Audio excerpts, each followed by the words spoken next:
Hello, everyone, and welcome to a For the Cause event, where we are going to be playing For the Queen of the TV Screen. My name is Natalie, also known as Gizmos Aplenty across the internet, and tonight I would like to introduce my incredible players in our lovely order on our stream. We're going to go ahead and start with Adrian, if you wouldn't mind telling us who you are, what your pronouns are, and who you'll be playing tonight.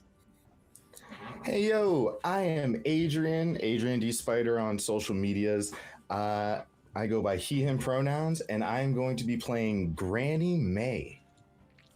Incredible. We'll go ahead and move along to Korg. Korg, do you mind telling us who you are and who you'll be playing? Yes, of course. My name is CorgtheMighty. He/him pronouns. And today I'm going to be playing a sunny day. That's my name. Don't wear it out like I have over the years. Okay, sunny day. We're going to move on over to Flame. Flame! Tell us who you are, who you'll be playing. Hello, I am Flame Cerberus, he, him, they, them pronouns, and today I'm gonna be playing a little bit of Dave Dingo. Pleasure to meet you, mate. Lovely. Passing it on. We're going to go ahead and pass it to Glenn. Glenn here. Games in a Bunker also, but I'm going to be playing Chester McManus. Awesome. And last but certainly not least, we'll go ahead and say hello to Justin. Hey gang, I'm Justin Galliani. I use they, them pronouns, and today I'll be playing, their name is Brie de Jour. I'm prepared, I'm ready. Wonderful. And, you know, I said last but not least, but we actually have an incredible mystery guest. We're going to go over to Amy. Amy, would you mind introducing yourself, your pronouns, and who you'll be playing tonight? Hello there. I'm Amy, otherwise known as Captain Amelia on the internet. My pronouns are she, her, and I will be playing Belladonna Nightsider. Incredible. For those of you who haven't been here before, we do various different games with a rotating table of amazing creators raising money for amazing causes such as Doctors Without Borders. Doctors Without Borders brings humanitarian aid to people all around the world, including Gaza, Sudan, Congo, Ukraine, and many more locations. All the donations collected tonight will go directly to this cause, with our goal being $250 by the end of the session. However, the donations do not have to end there. With every dollar we know, we are sparking change in the community. You'll see our Tiltify link that is pinned up at the top of the chat.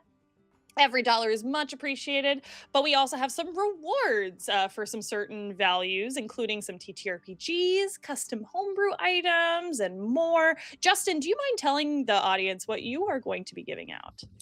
Absolutely. I think it should be available on the Tiltify link. So you want to be a DM, you know, our very teensy tiny business is offering for a $20 donation. You can redeem a custom D&D subclass that we'll provide for you. You come up with a word. Somebody did Beach Bard, and we did a Jack Johnson subclass for them. It was stupid and ridiculous and beautiful.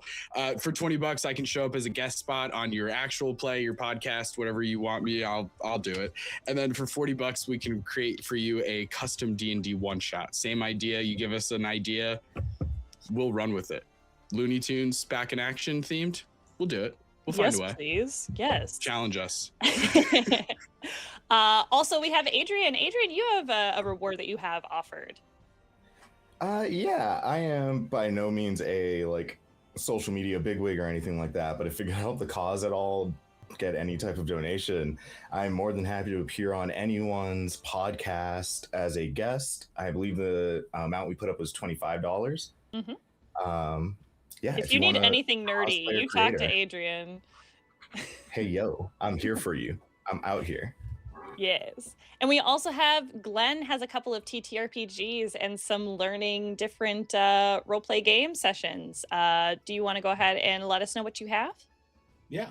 I've got several learn to play sessions. I will teach you Vesson, Call of Cthulhu, Alien, Shadow Dark, and it can expand beyond that too, because I have about 1,800 RPG, 1,800 RPG books behind me, so I can run just about anything. And then I've got several RPGs as well: Vesson, Rivers of London, and Mothership. Yes, yes, yes. So if any of those sound appealing, and you can get them all while donating to charity, all of the proceeds go straight on over to Doctors Without Borders. And there are even some rewards that can affect this game tonight. Such different effects can be asking a character a specific question that you choose. You can also make a mysterious stranger appear. I also added a couple specific for this particular session, including changing the channel, pre-recorded, or my favorite, add subtitles. So if you want to know what that is, you got to donate $20. Oh my gosh, it's going to be a great time. If you're unfamiliar with how For the Queen is played, it is a question-based storytelling game and world-building game where my players will take turns answering questions about their devotion to our lovely Queen of the Silver Screen. While taking turns, other players can add input to a character's answer by putting their finger under their nose, just like so, as they must ask them a question. However, the player does not have to include the given information at all if they don't choose. As a safety tool, we have here, if you encounter a question or an answer that you don't want to be included in the game, please give a big X in your arms, just like this, so that everyone can see. That content is immediately removed from the game. You can also, my players, choose to draw a new card if you do not particularly like the question that you're being asked, or you can give me a strong argument as to why someone else should be answering that question. We're going to continue answering question cards until the Queen is under attack. Do you defend her card is drawn? All of my players are going to explain why they have done so, and then the game is over. So, are we all ready to dive on in? Absolutely. Let's get to diving into women. Then- Eagles up. Without further ado, Let's go. let's go ahead and set the mood a little bit. In the early 1900s, the birth of the television changed the consumption of media as we now know it today. From news, dramas, propaganda, cartoons, and more, the TV became the source of entertainment for the masses in a more cozy setting. Your home. As you scan the TV guide or surf the channels to find what's interesting, one may wonder, what goes on about behind the small screen? Well, of course, there's certain mechanics, electrics, wiring, and frequencies, but what do the channels do when you're not paying attention? We find a gathering of significant persons surrounding a square table. At the head of the table is a most elegant throne made of T-con and power supply. This is the queen of this realm, Sony Sharp. A lovely display panel as a hat, with two antennae coming out as a crown, and gowned in a fragments of the main board. And next to her, a little speaker dog named Zenith. She's gathered you all together, concerned as the static of the land has been ever persistent, with the screens having just lit up. And if the frequencies don't shift soon, the world may be shut off forever. She's trusting you all as heads of your channels to join her in a quest to reroute the frequencies and bring about entertainment for the viewers. With that being said, my retinue of TV channels, we're going to go ahead and start with Grannie Mae. Grannie Mae, I'm going to ask you a question, and if you wouldn't mind just giving us a quick description of what Grannie Mae looks like, that would be wonderful. Grannie Mae, the Queen trusts you, but no one else in the royal court does. Why is that?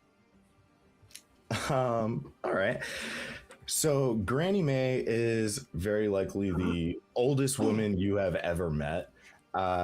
She is 4 feet 5 inches tall with that like old grandma hunch over, a perfectly done pure white bun. She wears a pink kimono, cherry blossom themed, with a green forest textured haori over. And she sort of sits over the table, just sketching different pictures and pieces of artwork. She's a specialist in 2D animation. She's also a bit of a mangaka. I believe the reason why the queen sort of trusts her and other people don't is she is currently writing a bunch of different stories, and not every story shines, or rather, every story seems to shine the queen in a very bright light. But I think people can see that certain things are being left out. I see. You just want to show what the best assets of the queen are. Exactly. But Brie de Jour, you have something about that. That is right. I have a question. Yes. What is your question? I was wondering, Grannie Mae, I hear you talk about your drawings, and as the head of the anime channels, I was wondering, have you seen a exponential, some would say, growth in the recent years in terms of popularity? Oh, well, I can say that there has been quite a burst in popularity when it comes to Western animation. Here at Toonami, we try to mix in a bit of Eastern as well, but yes, I believe anime manga is seemingly on the rise and taking its next steps forward in the animation world. But of course, I remember we recently did quite an interesting collaboration. You remember Dungeon Meshi, of course. The Food Network, the anime community. Finest, it was a beautiful work thing by one of our finest female mangaka out there. Of course, I do remember. And of course, we got all of our inspiration from the Food Network in terms of how we displayed our meals and how we animated them to look so scrumptious. Right. Well, I will remember this. Of course. Mm-hmm. We're going to go ahead and move away from these two chatting. This next one goes to Belladonna. Belladonna, the queen has ordered you not to speak to another member of the retinue. Who was it? And do you know why? And please go ahead and describe yourself for us, please. Belladonna is a 5'11", rather slim woman wearing very tight leather harnesses all across chest and upper thighs, kind of slicked back black hair down to her shoulders, and kind of looks as though she just stepped off of the bridge of some starship. Ooh. Well, so who was it the queen had ordered me not to speak to? Well, it can only be Sunny Day.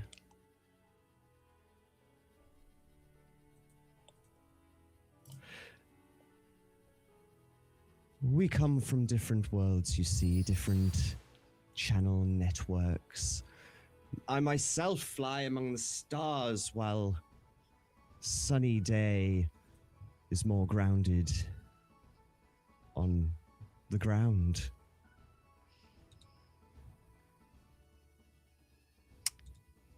Alrighty. Sunny Day, you have the instant rebuttal.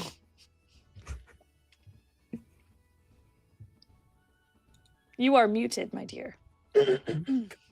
Sorry, I'm still figuring out this whole technology thing. Yeah, I got a bit of a question. Why? Oh, just Why? Yeah. Why? Well, you tend to focus on, let's just say, the atmosphere of one singular planet. And I'm out there, many different planets. So I was informed not to speak to you.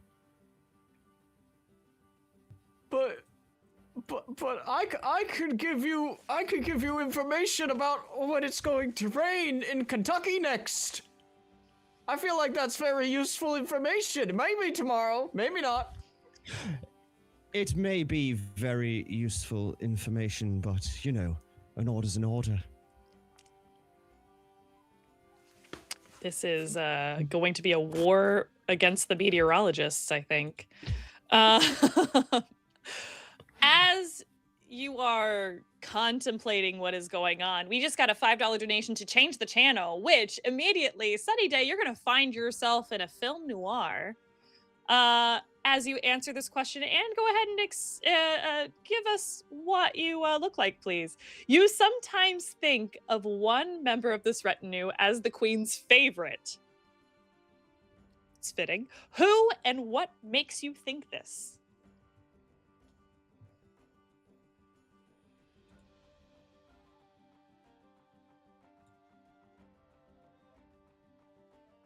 You are muted again. You're muted. For me.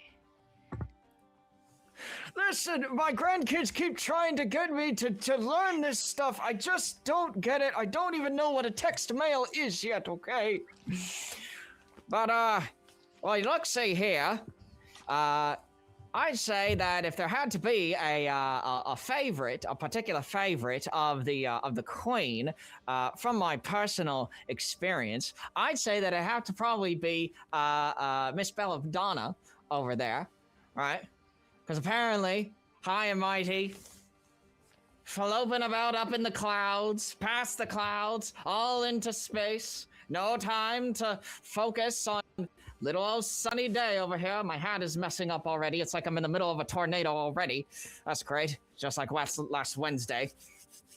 But, yeah, I think that, yeah, Belladonna gets a lot of views for all of the sort of sci-fi-ish programming that gets put out there. So, yeah.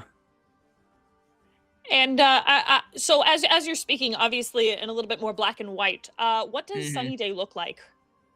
Yeah, so Sunny Day is kind of the sort of opposite of Grannie Mae. They're both up there in years very clearly, but while Grannie Mae is very put together and refined, Sunny Day is more so on the side of he looks like 5 train wrecks just went through his house at any given point in time.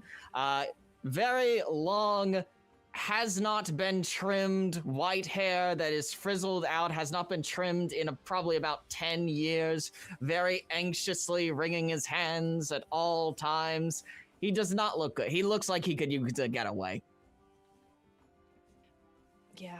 Yeah, well, we'll swiftly get him his getaway. We're going to go ahead and move on over to Dave Dingo.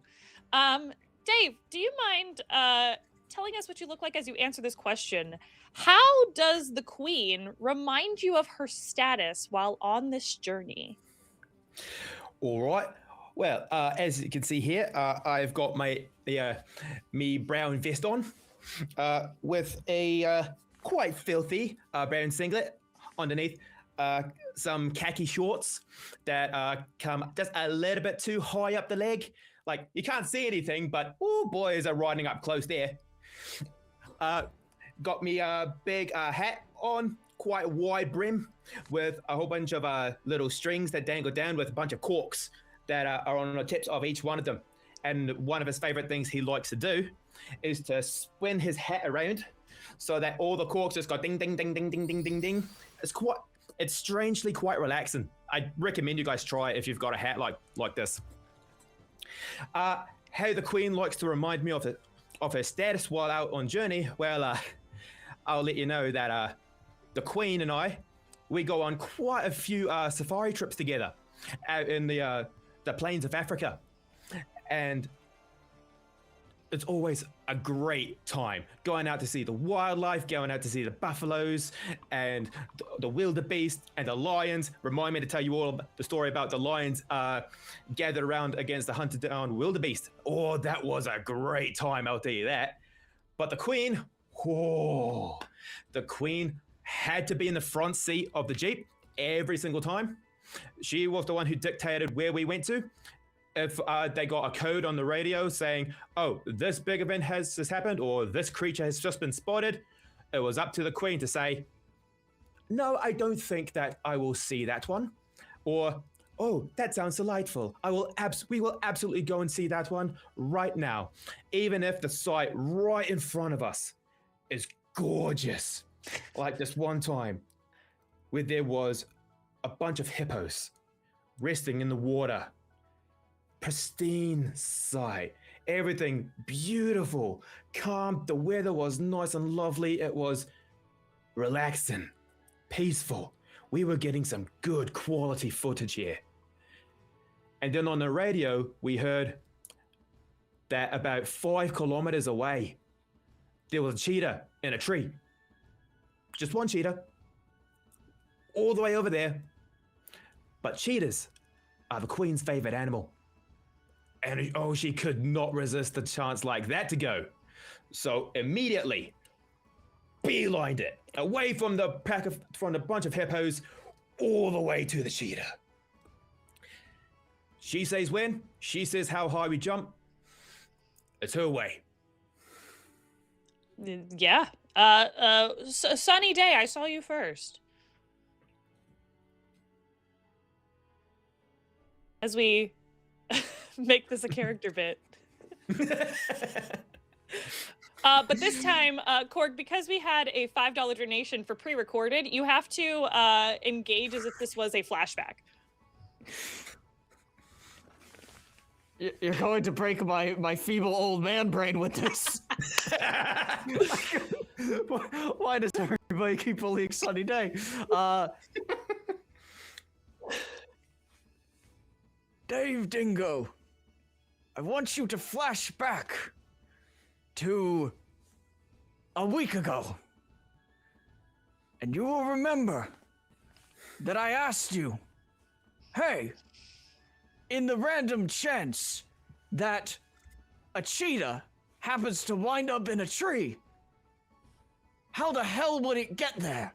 Sometimes I talk about it raining cats and dogs, but I don't exactly mean that literally. And what was your response in the moment? Mr. Day, the amount of times that you have set me down, right, so we're face to face, and you've gone on about that exact proverb, the fact that we're raining cats and dogs. Well, I'd hope that eventually you would understand what a metaphor is, mate, and that things can't exactly. The English language is quite a colorful thing. It can make amazing imagery of things that aren't quite possible in this reality. You've never seen anything that's alive come down from the sky unless it had wings. Now a cheetah, last time I checked, doesn't have wings. So I'd be scared if it did. You'd be scared if it did. Oh, mate, Mr. Day, a cheetah having wings. Oh, I'd call that the discovery of a lifetime, mate. I would be on the front lines looking at that going, oh, we got to get some pristine footage of that. We've got to research every aspect about this. But a cheetah has claws. And that's the important thing here. The cheetah has claws that are perfect for gripping onto the bark of a tree and launching itself up, whether that be because a pristine prey item is high in that tree and the cheetah wants it, or there's a pack of, shall we say, lions or something like that in the background, and they're chasing it or chasing the cheetah away. Well, lions, not sure you know this, can be quite lazy. And they only chase for a bit until they realize, well, the thing's gone away. We can go back to the food source that's over there. The cheetah up in the tree just looks at them, smiles, and goes, well, you bunch of lazy pricks. I'm off to find the next one, and you ain't getting that one. That's a very smart cheetah right there. You'd be surprised about the intelligence of the animals out in the wild, mate. I'm trying to invite you to a couple of safaris, but you keep on saying no. I just don't want to get caught up in another sandstorm, to be honest, or a windstorm. Grannie Mae, I saw that you had a mustache earlier. Yes.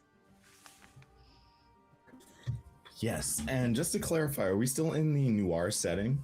No, we're not in the noir setting at this moment. That was just for that particular scene. Got it. No worries. Unless you really want to get back into the noir scene. Had a little bit in mind of like Grannie Mae spinning on a bar stool next to Dave and being like, "Sir, young Sheldon, may I pour you a glass of sake?" Pours a little cup and just. I am currently in the works with the writer of Beastars of creating a sequel series that only encompasses the Queen's most beloved favorite animals. And I was curious if you and your network would like to join in a collaboration of sorts to help me in my writings for the Queen, of course.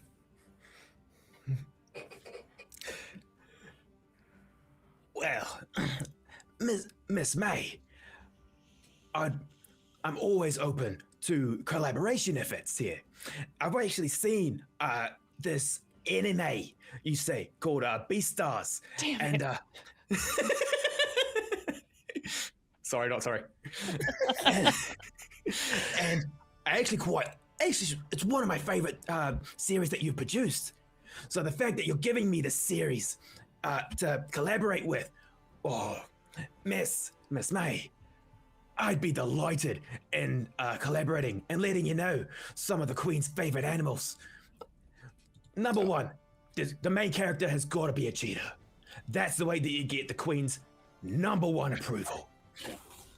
Cheetah, written down. Wonderful. Dave, Dingo, young Shonen, I am so very honored that you have accepted my request for collaboration. We shall be in touch. My people will reach out to your people. Excellent. Can't wait. As the promise of collaboration, which I don't know if it's a big mistake, we're going to move on over to Chester McManus. Chester, some would say the Queen is not your queen. Why do you serve her anyway? And please also tell us, what does Chester look like? Well, Chester has that perfectly styled hair that obviously is keeping Aquanet in business all by itself. He wears the perfectly tailored suits that are about 10 years out of date. And he has the air about him of someone who peaked on a sitcom in the 1980s and is doing game shows because he's got to stay relevant in some way, because God, the convention circuit is so depressing. But as far as this queen not being my queen, well, I mean, I have served many different queens over the years, and this just happens to be the latest incarnation. And I'm one, as I said, I got to stay relevant. And to stay relevant, well, you got to roll with the changes. You got to update the shows. You got to update the formats. You need new questions. You need new puzzles. You need all sorts of stuff. And sometimes you need a new queen, and you just have to accept that. And that's what you have to do to stay relevant in this industry. Otherwise, you know what? You're like yesterday's jam. It's just nothing. Wait, that doesn't work. Jam lasts forever. Skip that last part. Oh man, that's just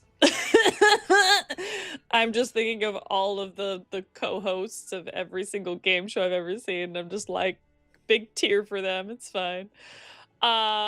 All right, we'll go ahead and move on over to Brie de Jour.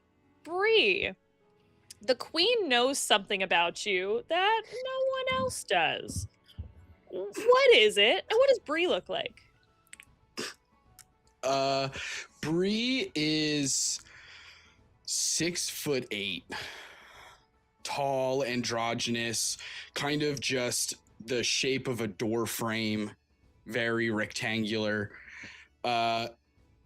Poofy kind of hair spilling out of one of those impossibly tall chef hats, wearing pristine and pressed those like chef jackets, like the all white ones with the asymmetrical sort of buttons on the side. There's always a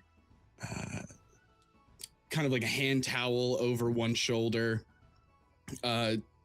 series of utensils at the ready on their little utility belt, and a very thin, kind of suspicious mustache.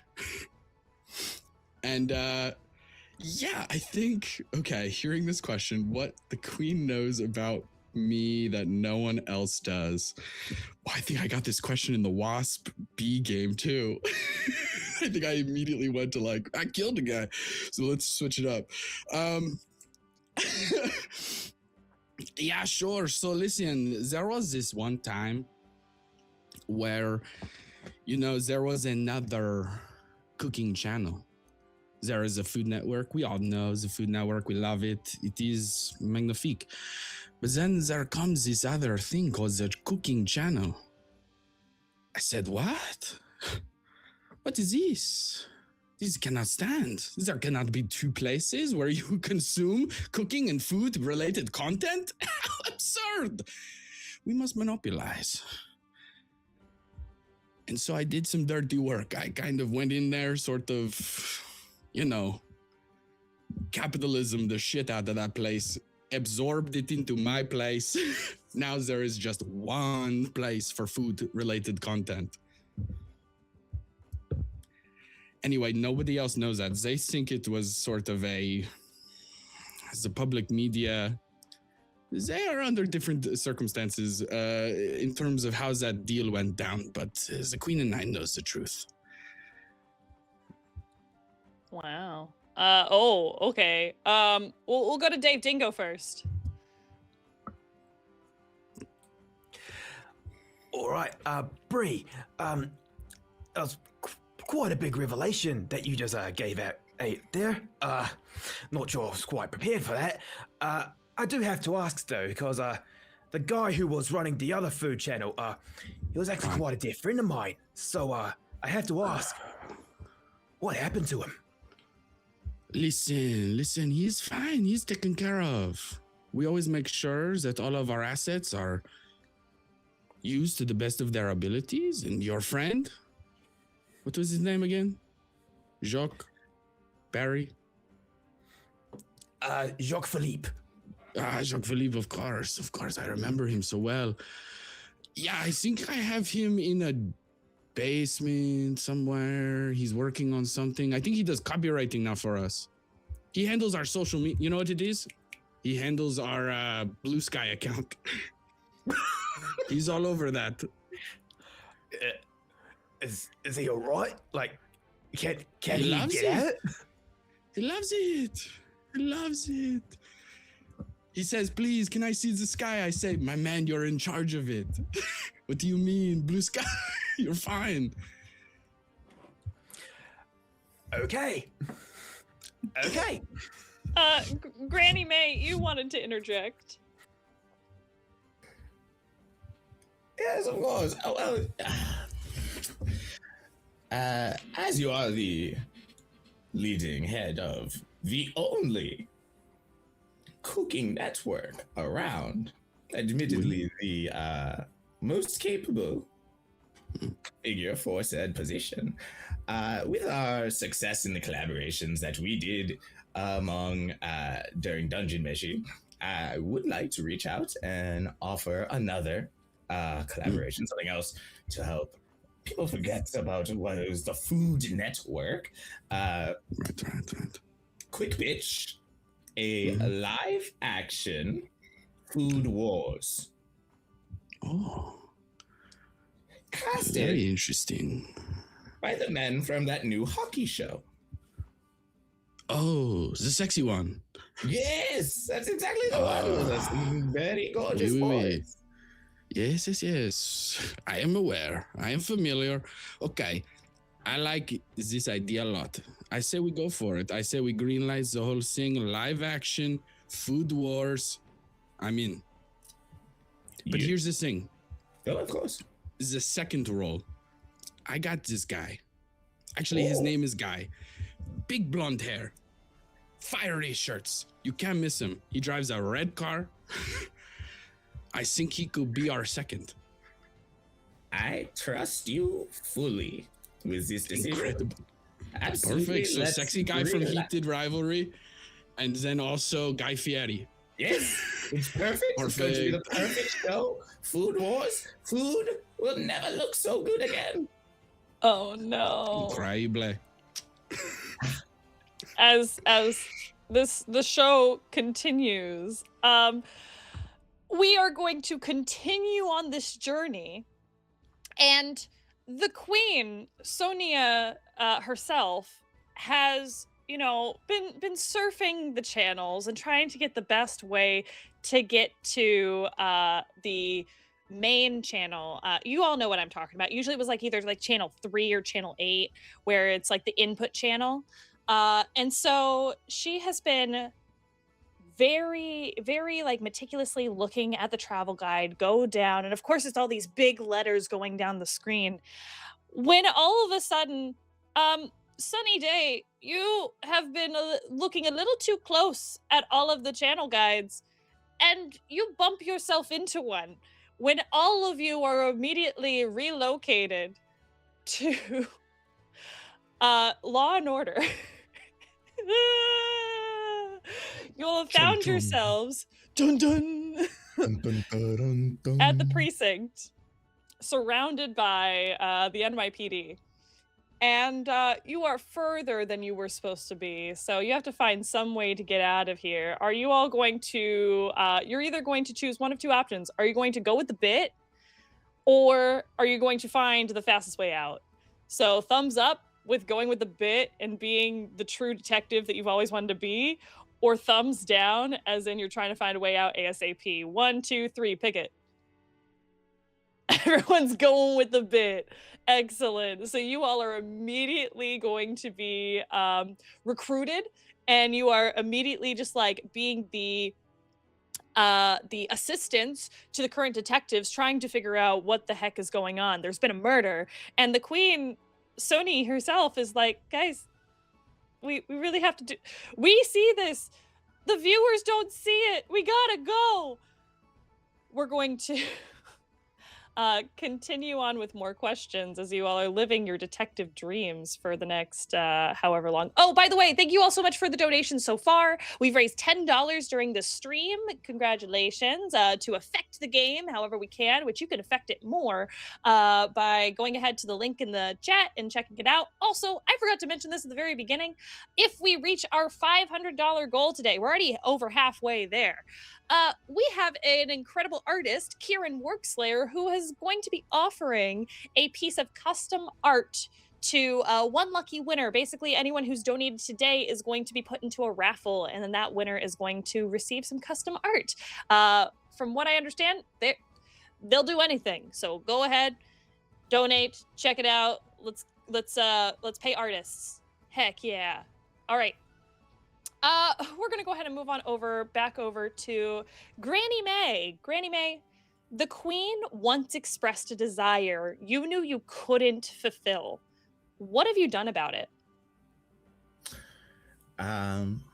Well, it was a bit ago in my younger days. The queen asked me to write a story for her, animate it for her. And it was a touch spicier than I am used to writing, a little more explicit, and I just was not comfortable, and so instead I wrote a story for her of a unrequited love, and it was a slow burn, and it has been a slow burn for the last 40 or so years, and I just never planned to have them actually do the deed. Instead, the queen will wait, and perhaps one day they will find their one piece of true love. We needed it. We needed it. And you are explaining this as one of the detectives is actually questioning you on your actual allegiance to the queen, and so you've just given all this up, and everyone's listening to this answer. Nobody tell the queen. It's too late. You already know. Okay, we're moving on back over to Belladonna. Belladonna, the queen once had you punished. What about that memory will stay with you forever? And I'll say that you have to answer this as if you're in one of the jail cells.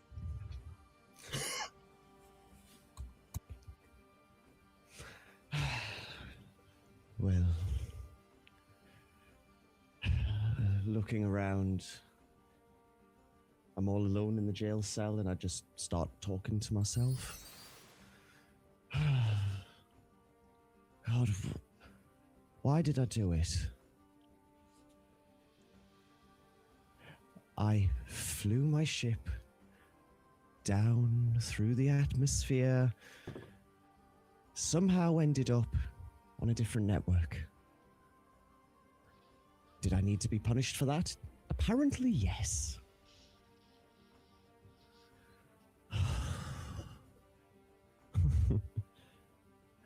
The punishment wasn't even, like, that bad for what I was doing.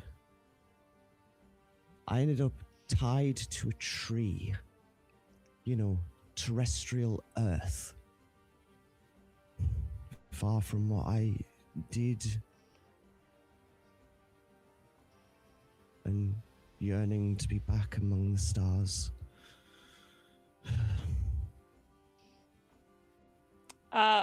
I saw Sunny Day first. I remembered to unmute this time. I'm learning. Very proud One of of the boys at the precinct told me how to do that little number. I'm on the outside of the bars, just kind of looking. Like, I feel like everybody else is kind of like sort of listening in. I'm peeking in. I'm like, hey, do you have like an issue with Earth or something? You said the word with quite a bit of disdain. I'm starting to notice a pattern. And did something happen here? Did you have a really bad rainy day or something? I can't really do anything about that, but Hit that tree with a hard R.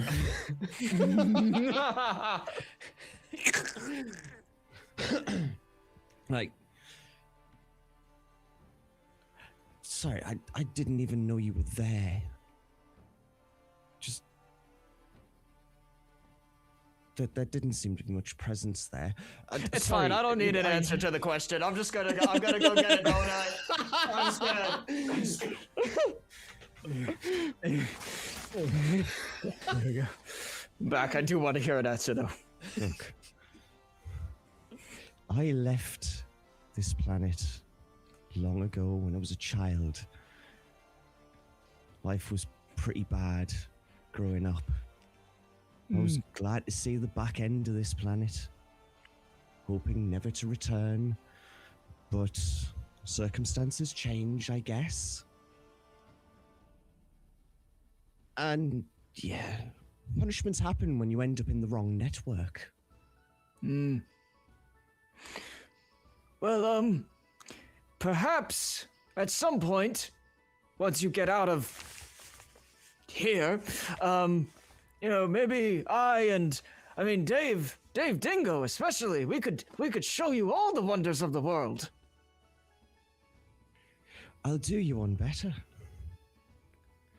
How about I show you the wonders of the galaxy? I think I'd have a panic attack and die on the spot. I'm gonna be real with you. If I have to see a space storm, I don't know if my heart could take it. Oh, you haven't seen a storm until you've seen an ion storm. I don't want to see an ion storm. I don't want to have to predict that. We'll move on over to Brie de Jour. Brie de Jour. I wonder if it's okay with Belladonna. Is it possible that Brie de Jour is currently alone in the evidence room, finding a piece of paper that discusses the specific cooking channel network that Belladonna crashed into, and I am whiting that out and changing it to something HGTV or something? Hell yeah. Do it. Incredible. Rewrite the script. Wonderful. I'll say, sunny day, as you were holding onto the bars and you shook it, like, once you get out of here, the door opens. Like, it was unlocked the whole time.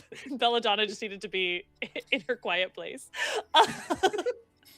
Sorry about that. That was loud. We'll move on over. She's just gonna like walk right past you now. Perfect.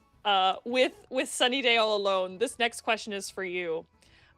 You sometimes think you might be the queen's favorite. Why, and why does this worry you? Now, I'll tell you what, Sunny Day. You don't really have to answer this question. You have to give us a little babble, because we actually had a subtitle redeemed, which means that I need you to please talk in gibberish, and I'm going to select someone to be your translator, which, by the roll of the dice, is going to be Glenn. I shall do the gibberish in just a moment, but why are all of the redeems bullying the weather boy? I was asking the same thing. I should have not come into work today. I'm going to channel my inner Glep from Smiling Friends.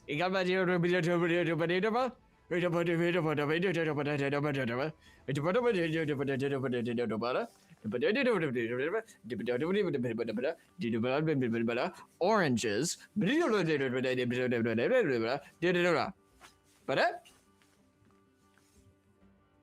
All right. All right, to the best of your ability, Chester, would you mind translating that? I really got a thing against storms. Storms bother me a lot. They make my hip act up. It hurts all the time. I'm constantly going, there's a storm coming. How do you know? How do you know? How do you know, Sonny? Because my hip is throbbing like you wouldn't believe. It's probably a sandstorm, could be a windstorm.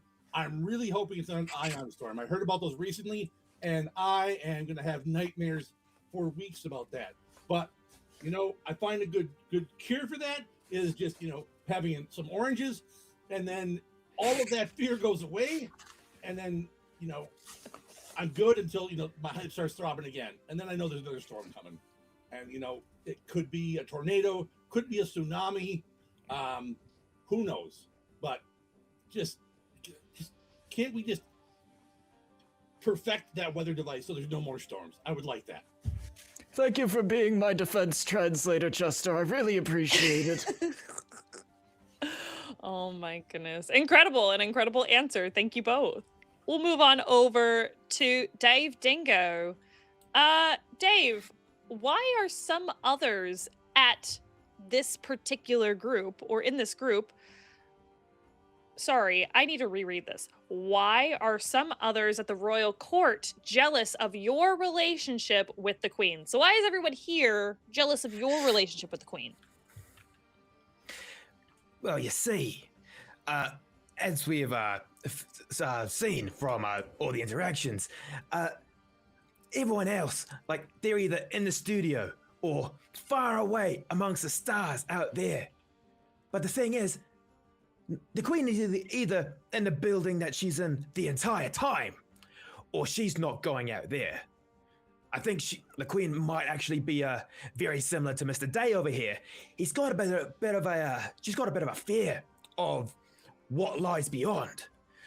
However, the numerous excursions, flights, travels that the queen has come with for my channel, Animal Discoveries, has been numerous. And as you can imagine, because the Queen's coming with us, the funding that we get on those trips is quite nice. Like the food that we get on some of these trips is delightful.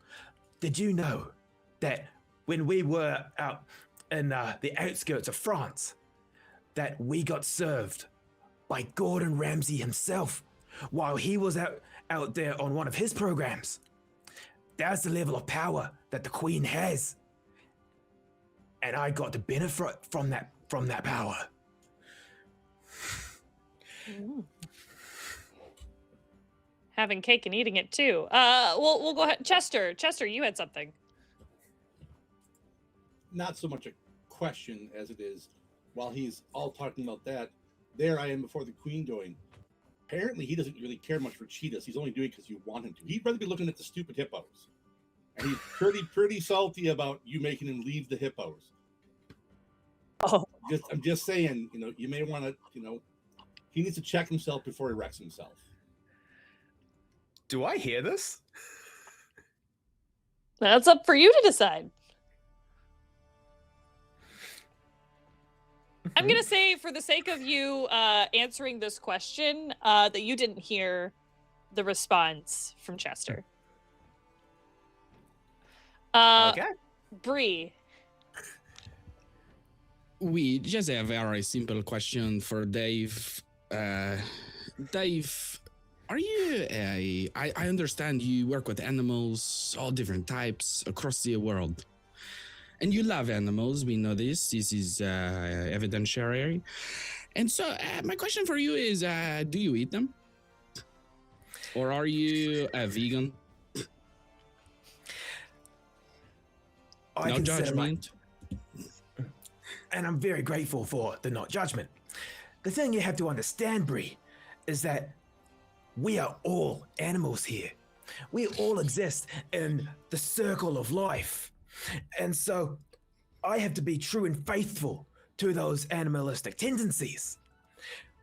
So as much as it grieves me heart here, yes, I do eat some of the animals. Nothing that we have shot on camera. Let me just make that fact perfectly clear. Whatever has gone into our final product of our film, of the documentaries that we've filmed, none of that has made its way into our bellies. However, there was the B-roll footage. Yes, there are many bees and you can eat them. You just need to remove the stinger, like the special part of a puffer fish that has all the tetrodotoxin. Agreed. The wings on a bee are actually surprisingly crunchy. They make for good texture and good flavor. It is the chicharron of the insect world. I've been saying this. A bit of a spicy bean. Sunny Day. I'm noticing a little bit of a pattern in your responses. Not to connect the dots, not in your favor or anything, but you're talking about going on trips rather constantly with the Queen and eating very fancy meals. And I've never been on a trip with her once, and I know that in my previous response, I thought that Belladonna was the favorite, but Dave, do you feel as if you've been earning some favoritism from the Queen? Well, I'm not a big fan of rumors here, and so I can't answer who's the Queen's faithful truly is. All I can say is, you heard what I've just said in regards to the numerous trips that we've done and the luxuries that we've enjoyed. Yep. I can't remember the last time that anyone else left the studio with an interaction with the Queen. Yeah. So make of that as you will. I'm not going to say that I'm a favorite because that's not my style. But all I'm saying is that there are some perks if you if you know what things the Queen likes. All right, because I might not know how to work technology very much, but I did see you post some pictures to Instagram of you going, glad I'm the only one here, while eating gold-plated steaks with the queen. So, yeah, just wanted to bring that up there. Mr. Day, small lesson to you. Believe everything that you see on social media. It always speaks the truth. Okay. And on that note, we're gonna move on over to Chester McManus. Chester, you've been, just looking around this precinct and everything like that. When all of a sudden you touch one of the television remotes, and immediately you and everyone else are on one of your game shows. And as you're showing everyone around, when did you know you were in love with the queen? All right. Well, the answer is for 500. I mean, those antennae. Oh my God! I can't say what it is about antennae, but just the way that how when she smiles and they kind of just vibrate just a little bit. Oh, it's that kind of thing that just I mean, that's when I know that the price is right when it comes to that. And I just I have scored what I need to score. I mean, that's a no whammy right there. That is just perfect. Incredible. Grannie Mae. Yes, Chester. A small question for you, if you would. Oh, yes, down here. Yes, hello. Yes. I am trying to expand in my writing and animating prowess. I'm trying to move into a bit more slice of life storytelling vibe for the network, for the channel. I was wondering if you would allow me the opportunity to write your love story about you and your love for the queen into a story to be produced into an anime and then eventually shown on the network. An anime. Survey says it's the number 2 answer. So I think we have, unless we have something better come along later, I think that sounds like a good idea. Wonderful. Well, I believe I shall get to work on that, and I believe the title shall be something akin to or Chester Shippuden. Or you can have what's in this box. Oh, well, I do love a mystery box. Take the box. A gotcha moment. Take the box. You know what? Stories are everywhere. I'll take the box. And inside the box there is... Oh, nothing. Sorry, there's nothing in the box. Oh, man. Oh.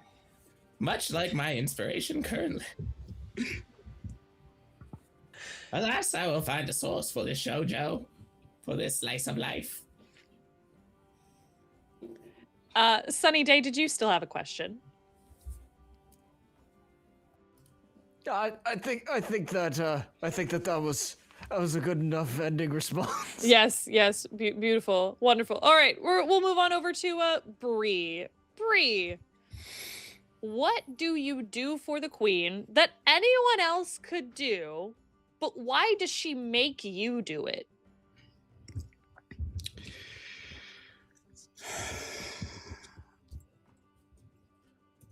Well, of course, I am helping her with the cooking and the food and the preparations there, but no one could do that the way that I do it. So that's not my answer.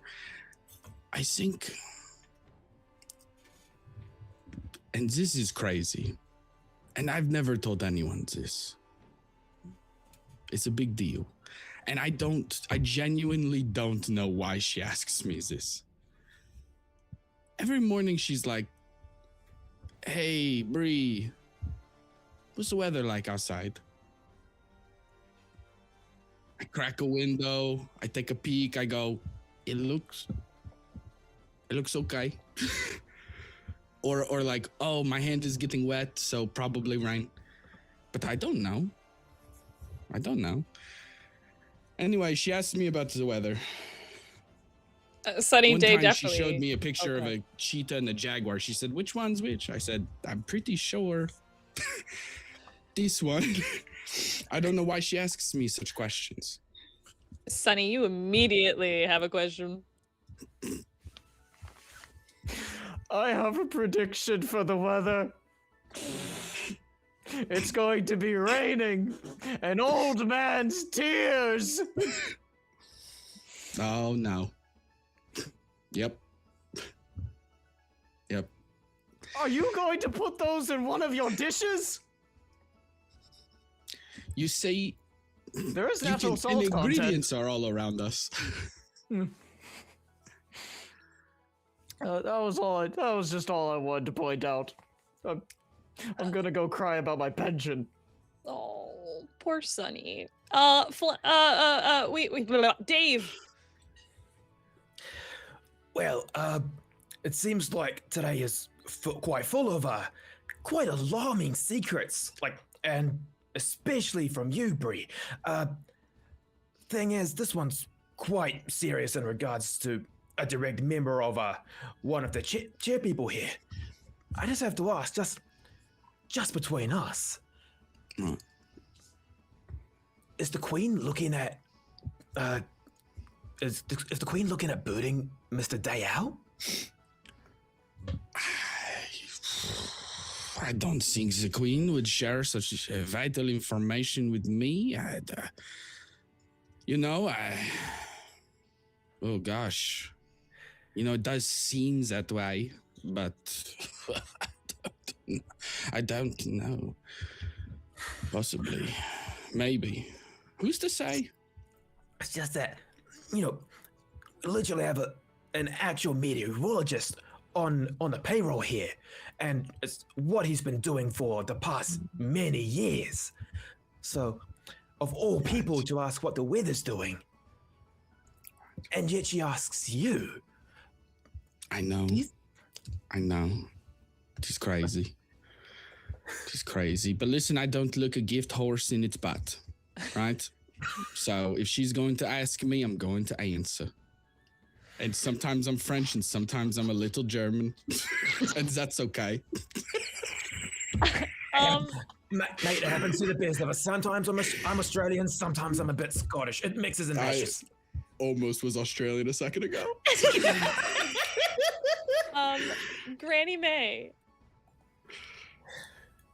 Brie, young shonen.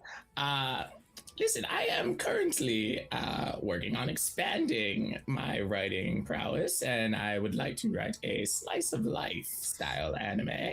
And with your connection to the Queen and how close you are to the point where she would choose you over the weatherman for weather advice. I mean, let's be completely honest. How often do we watch the Weather Channel and it's just not correct? You're absolutely right. Look outside, you know how the weather is almost immediately. You know exactly what it is. So I would love to write a slice of life story about you, your connection to the Queen. I'm thinking I'll name it something along the lines of that time I was reincarnated into a chef for a queen, but actually ended up doing weather checks for her as well. I mean, I like the name. It rolls right off the tongue. Like butter. And so I think that's a great idea. I think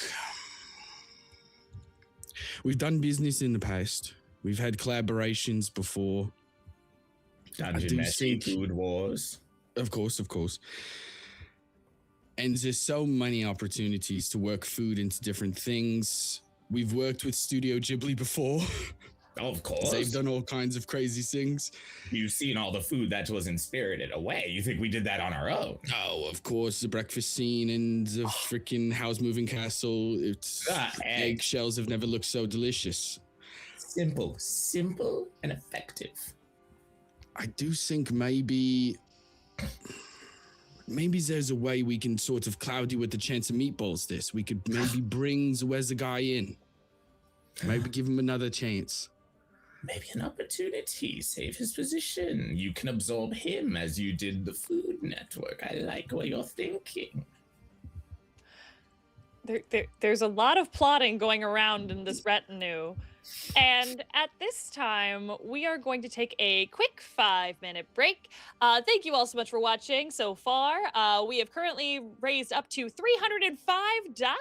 Whoop, whoop, whoop, whoop. Our goal for tonight is reaching that $500 mark. And if we do, we get to give out some custom art. We have incredible rewards over in the Tiltify link that is attached. So please go check that out. If you're able to donate, please, all donations go straight on over to Doctors Without Borders. But do not go away. We will be right back in about 5 minutes.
And we are back. Welcome back to For the Queen of the TV Screen, where we are currently raising money for Doctors Without Borders. We are currently at $305. Whoop, whoop, whoop, whoop. Our goal for tonight is $500. If we get up to that, then we are also going to be giving away some custom art to a lucky raffle winner. We also have some incredible rewards from some of the individuals that are here on the screen with me today. Before we get back into it, I did want to go ahead and read something to you all about what is going on in the world today. As we are raising money for Doctors Without Borders, we at For the Cause events find it incredibly important to also share our stance in the United States right at this moment. So For the Cause events is first and foremost a group who direct audiences to various charities and people in need. Through community, respect, diversity, and education, these values are, I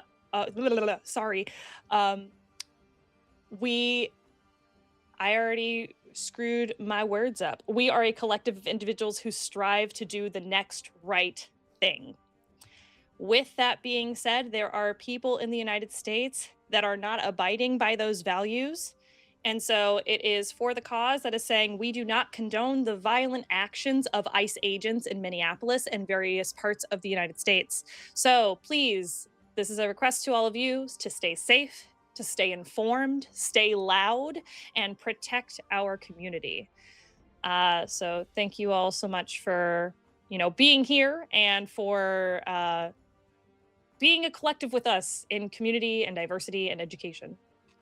All right, let's get back into it.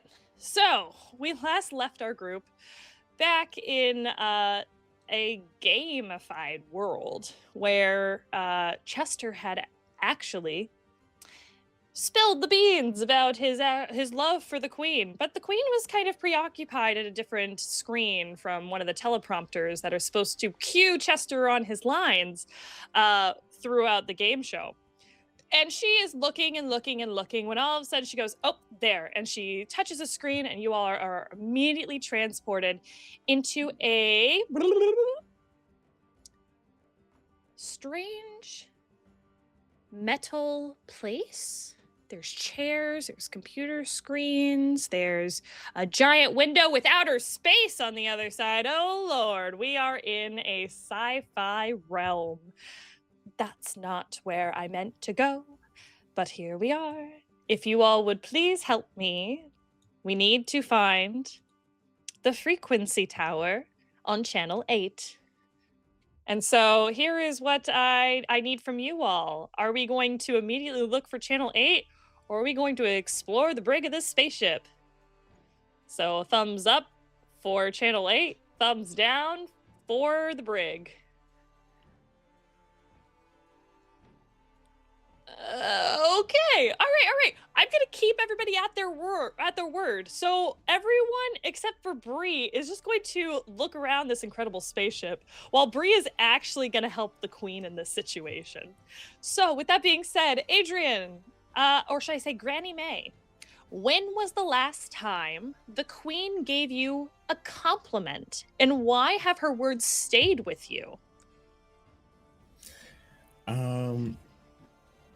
It's a great question. I think Grannie Mae is like sketching around the brig, getting like ideas for a new addition to some other shows. But while that's happening, she's thinking of the romance novel that she's writing for the Queen. It's been going on for 40 years now, as mentioned earlier.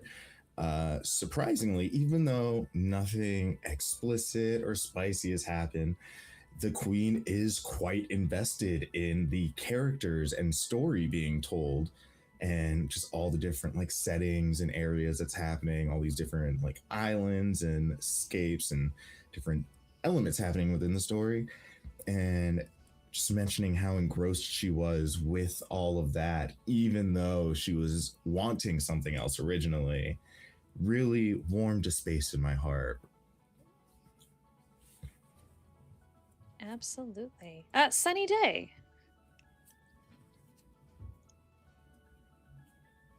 One day he'll figure out that mute button. One day I will figure out I was doing so good.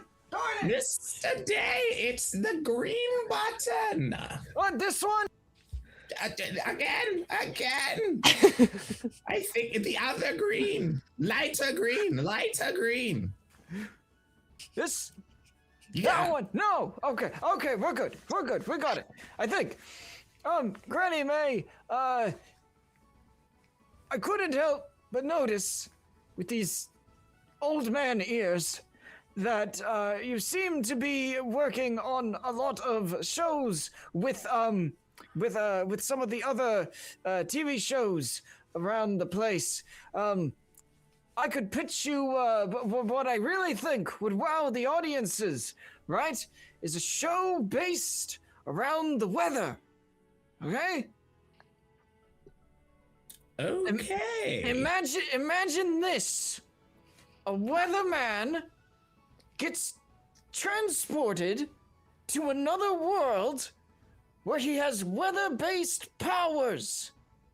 But they never work the way he wants them to. And thus everybody constantly gets frustrated at him and starts posting really mean memes online.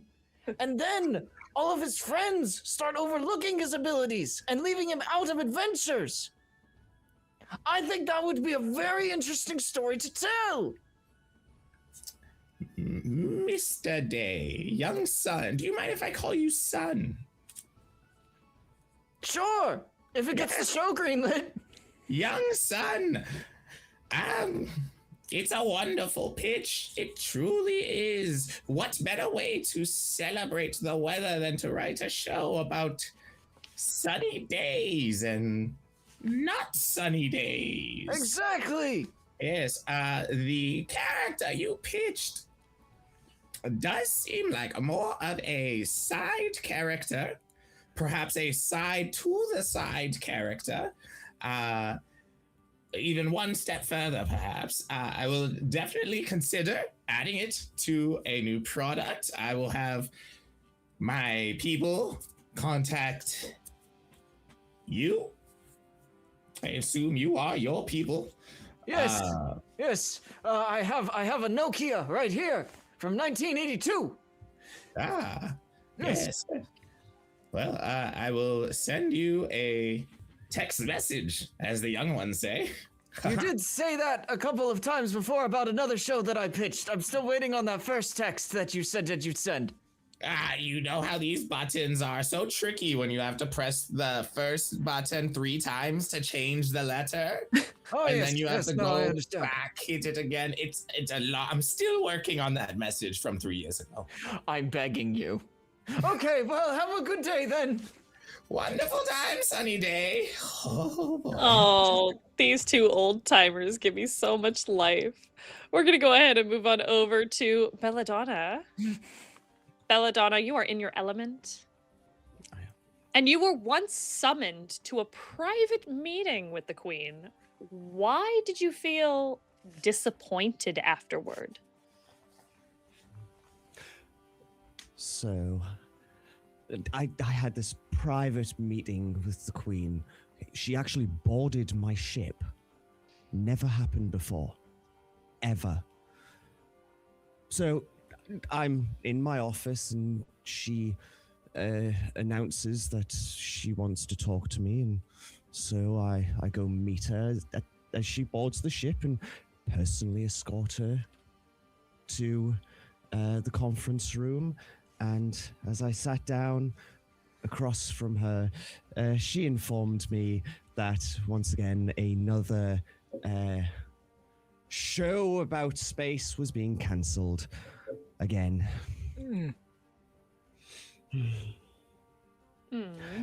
Always happens. Why? All the good sci-fis just gone. These great franchises, no. I left that meeting thinking if I didn't watch my step, I'd be next. That's an unfortunate thing that you have to think about. Oh, we're gonna go ahead and start with Grannie Mae. Oh, young Belladonna. I understand the struggle it is to have a show that you cherish quite dearly be cancelled unjustly. I agree. I don't think your channel gets enough appreciation. And I would Thank love you. to, in any way I can, assist with that. You see, we have had quite a lot of success with a very particular series shown on our network about a young space cowboy who beeps and bops. He has quite an adventure. I would love to. I've heard of it, yes. I actually heard that you were a bit of an inspiration for a lot of that series, you and your stories. You have so many stories. What can I say? Actually, I'm glad you're here. I've heard animation is all the rage these days. We are growing quite dearly. How about me and you team together? How about we take one of these classic franchises that still has a cult following and we make an animated series about it? I could not have spoken those words immediately from my own mouth. I have actually been looking at a series called Firefly. Did not get nearly enough credit. One season and a movie. That was it. A leaf in the wind. More. I'm a leaf on the wind. And as I came out of that meeting with the Queen, curse your sudden but inevitable betrayal. I think we can bring back what was lost, you and I. I think we can do some great things together. In animated format. Absolutely. The fans will eat it up. You're going to love it. Okay, but like, I really need an animated Firefly, please. Yes, Bilbo. Yes. It needs to happen. I did have Sunny Day first, so Sunny Day.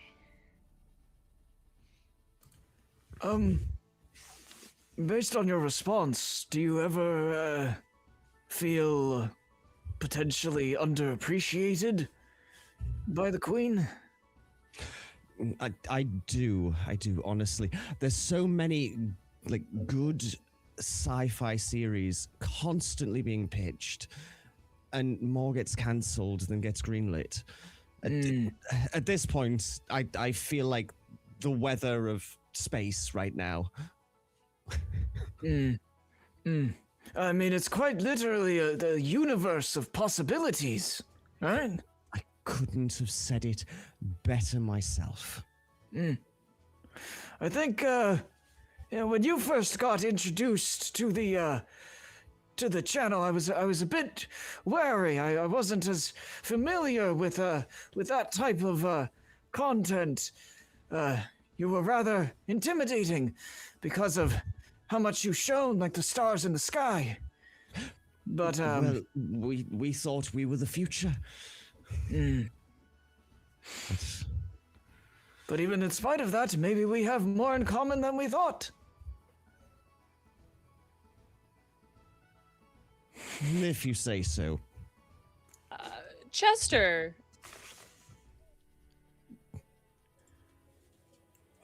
Mr. Belladonna, could you say that perhaps this entire reason why these shows are being canceled is because they lack engagement? The audiences just aren't clicking with it anymore. It's like so much of the speculative fiction has become real that now they are not buying into sci-fi.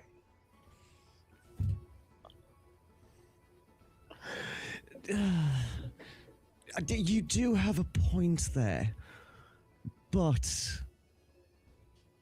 as more of these shows are being cancelled, you see the fans coming out in outrage all over the internet. But the Queen just doesn't listen. You'd think she would be interested in what the people have to say, but...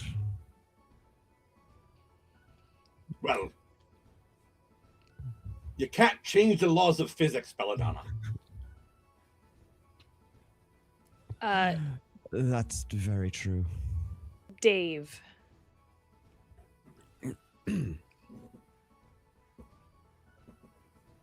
You are mute, my dear.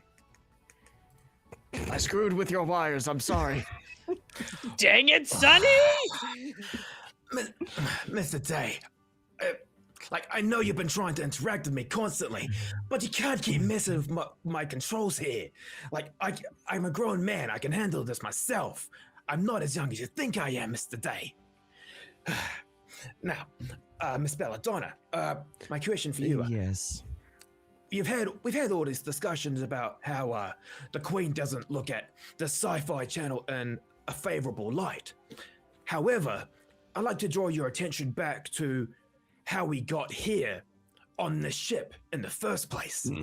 That the Queen had several options that she could choose from, and yet she chose to send us to this one.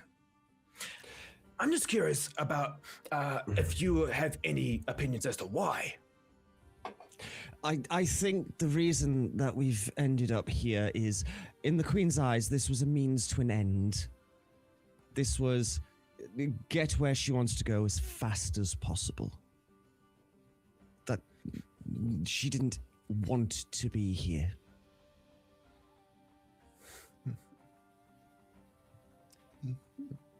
Alrighty, with that information, we're going to move on over to Sunny Day. Sunny, the Queen made a dire threat before this journey began. Do you think she'll carry it out?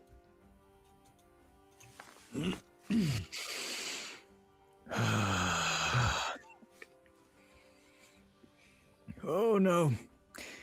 I'm quite familiar with her threats. I've been around this channel, or these channels, for quite some time now.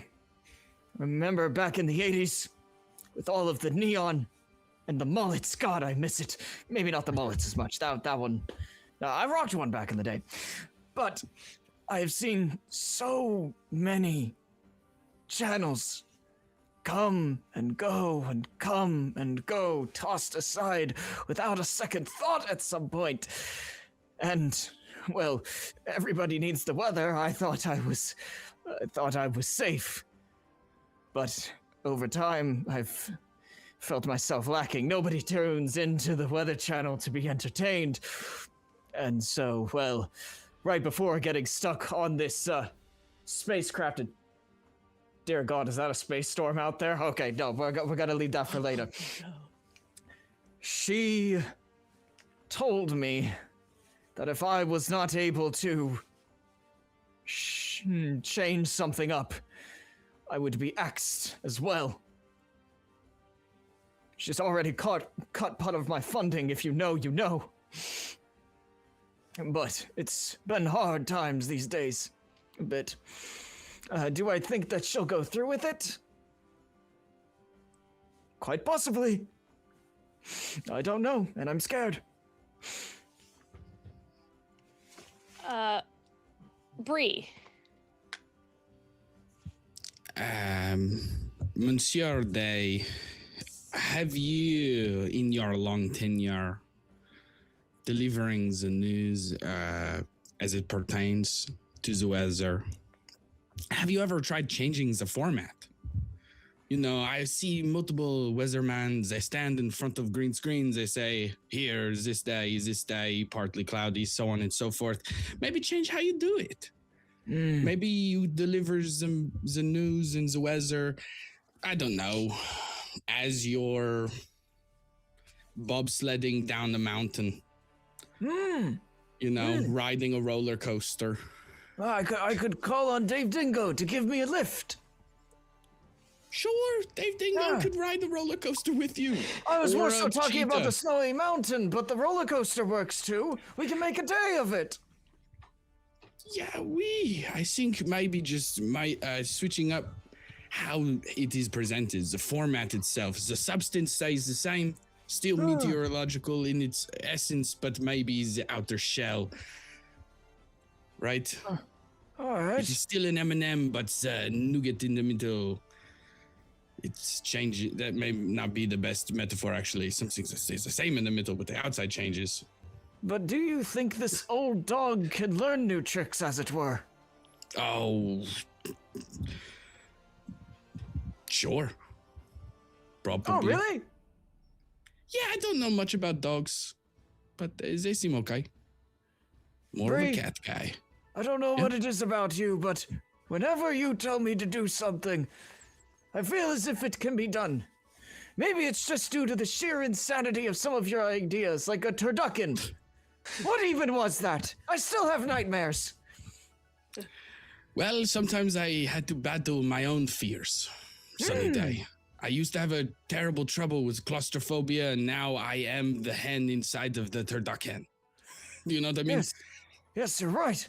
Sometimes Right in the you just middle need of to. all that meaty paradise. Sometimes you just need to grab the turducken by the haunches. You're right. I can do. Oh, my hip. Oh, my hip. Okay. I'll do it no, tomorrow. Is there a snowstorm? But His I hip- did say there was a space His hip storm. is acting up. I think it's coming our way that's now. the ion storm. Oh, I don't know about that. And I'm out of here. I don't know. Granny Mae. Yes, I'm just bouncing off of this idea of switching up the formula a bit. If you perhaps wanted to bring on some new weather-related content to the Weather Channel, perhaps a animated children's show. Brie and I are in the talks of creating a series called That Time I Was Reincarnated as a cook for the Queen, but she actually ended up wanting me to read the weather for her. You could be a consultant in terms of like what the weather is per some episodes, you know, switching up the vibe a little bit. That's true. That's true. That's a very good idea. You know what? Some of you younger channels, I'm glad to have you guys around. You make these old bones feel a little bit younger sometimes. As the sentiment continues, we're going to go over to younger channels. And Dave, Dingo, what promise did the Queen make to you before this journey? And do you think she'll keep it? Well, I don't think the Queen intended for the journey to be as long and twisty windy as it appeared. But the promise that the Queen gave me right before heading out here was that, well, always had a place of luxury, always had a firm standing in the hierarchy, shall we say, of all the channels. And the promise that she gave me, well, that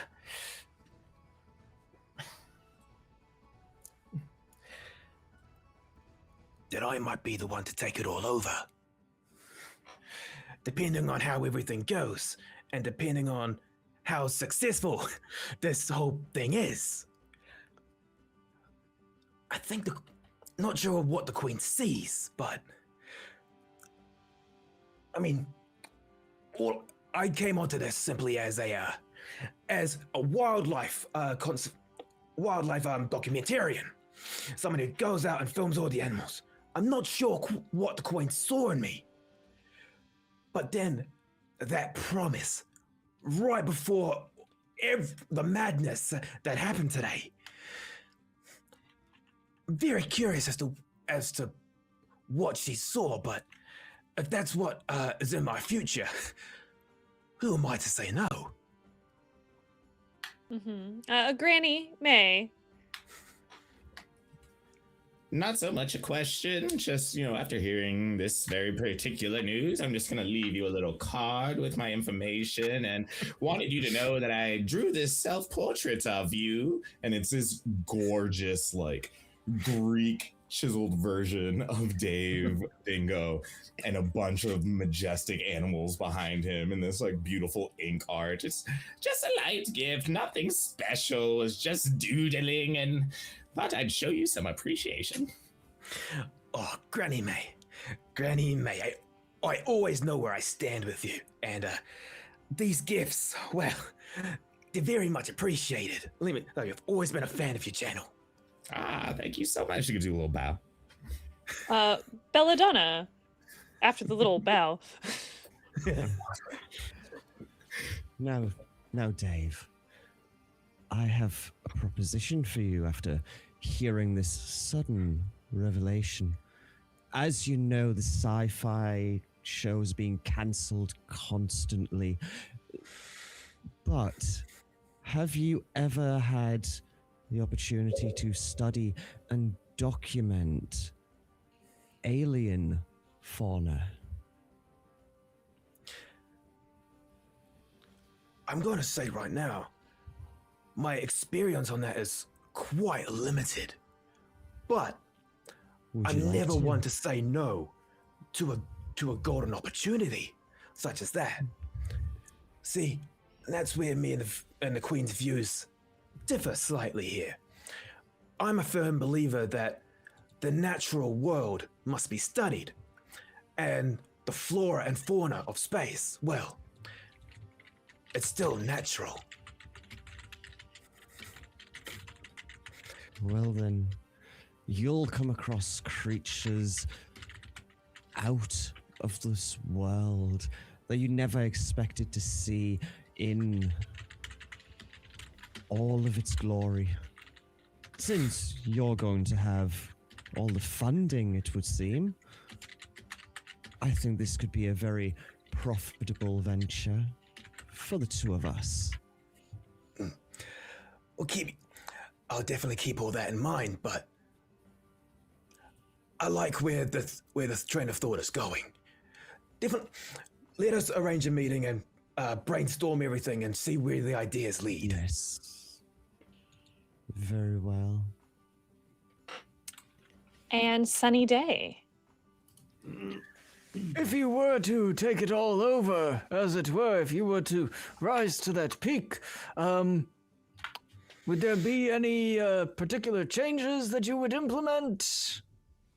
How would the network look different?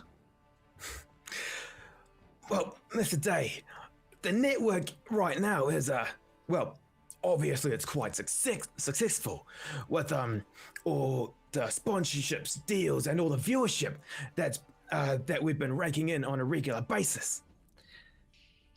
Thing is, the Queen is the one who looks at those numbers. No one here knows exactly how well certain channels are doing compared to others.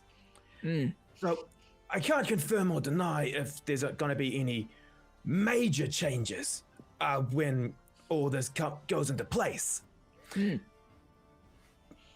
But I can't confirm if minor changes will be moved around, time slots being on different days or something like that when I analyze those numbers myself. So I can't confirm anything, but maybe just be on your toes, just in case. You're not going to transition us to unlimited PTO, are you? Because that shit makes me nervous. Like, just having a set amount of days is nice. I just get very anxious about clocking in that time. Dave, you have my firm conviction that I have the channel's best interests at heart.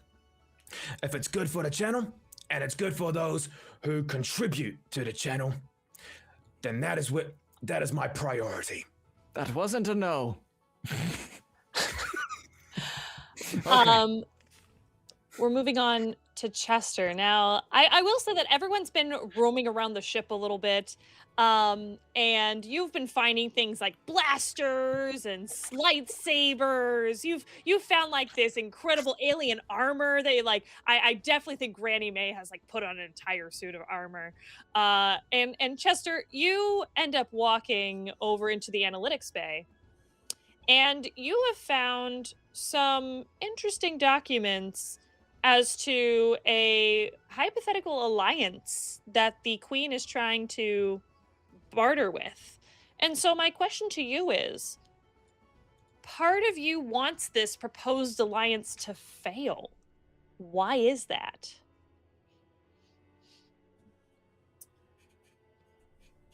See, now, I'm all about contestants, questions, prizes. That's what I'm about. And the thing is that's a winning formula. The contestants, for the amount of money we bring in, they really don't win shit. They don't get much of anything. It's like, oh, you just won some ceramic dogs. And they're all fawning over because they're idiots. We all know that. The average viewer is an idiot. And the thing is that the biggest idiots, what do they love? They love animals doing weird things. And she's got this thing where she's trying to make this an all animal network. And some people may think that's great. Like, I'm sure Dave Dingo would be like, I'm all aboard with this, mate. Oh, crikey, this is great.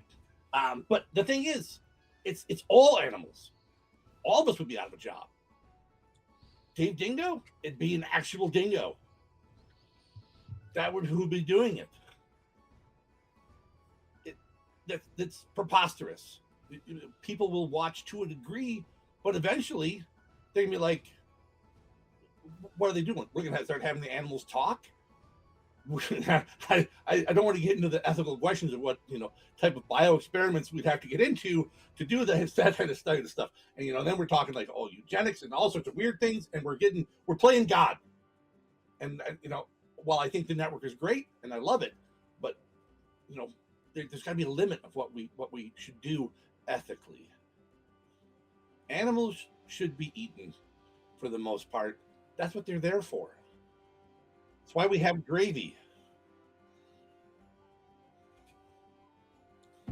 That's why we have gravy. All right. Brie. Chester, I must commend you for your honesty and your transparency in this moment. I know how difficult it must be to have such criticisms about the one you love.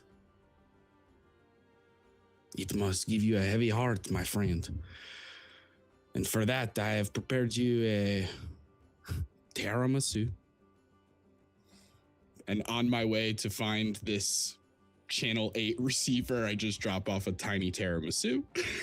It's baked inside of an espresso glass that is also edible white chocolate. And I frolic away looking for a spacesuit because I imagine Channel 8, I'm going to have to do a spacewalk. Chat, I also want this dessert. It sounds incredible. Alrighty, we'll go on over to Brie de Jour. Brie, so you don on the spacesuit. You've been looking out for anything, and you notice that there is a big, obnoxiously big red button on the side of the ship.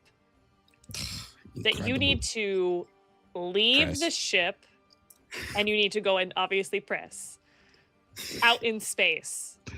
So as you are walking out, you are now zero gravity. You're tethered, but currently you're zero gravity outside of the side of the spaceship. One question just keeps popping into your head. The Queen once offered you comfort. What about that memory will live with you forever? Guys, there are so many things that come to mind. I think it happened years ago. There was a time when the Food Network, it was one of the most watched programs across television. Emerald Lagasse? Ever heard of him? Bam, anybody? Yeah, we've heard of the Cajun, okay? And he's a great guy. Then we start to transition into a baking competition show, and then another baking competition show, and then every holiday needs some sort of baking competition show. And it starts to get to a little point where it's like, what are we doing anymore? Alton Brown has to come back. He says, no, a different type of cooking competition show. It doesn't all need to be cooking competition shows. Sometimes we could just teach people how to cook. It doesn't need to be like, hey, sometimes you have a kangaroo in your basket with brie cheese and flan, and what are you gonna make? And you have 30 seconds. That is not realistic. It is crazy. I was having a hard time with this transitionary period, and the Queen, she looked at me. She had a box, very similar actually to Chester's box.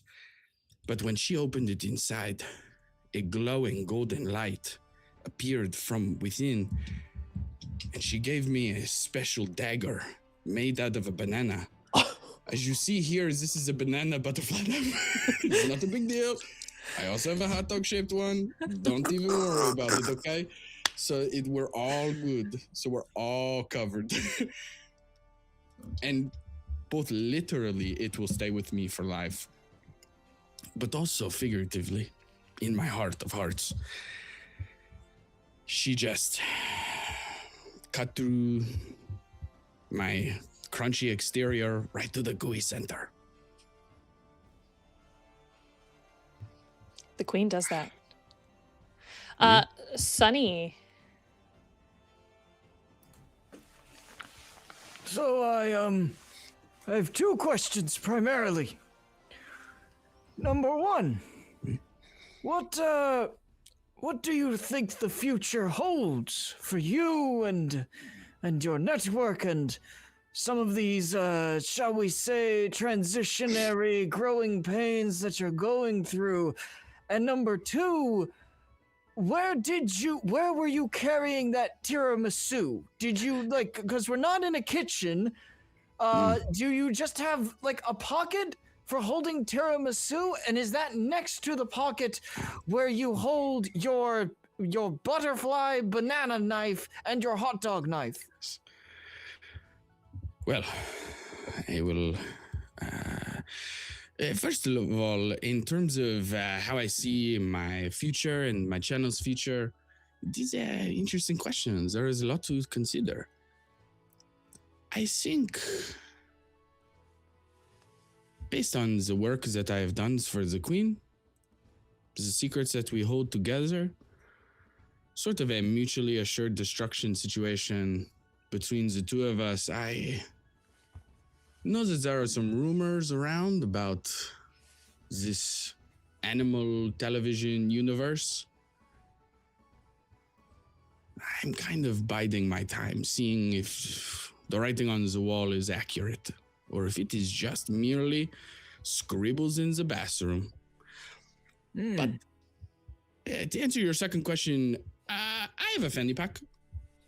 Oh, just for holding tiramisu? Oh, it is got all kinds of small desserts. Would you like a tres leches? Oh!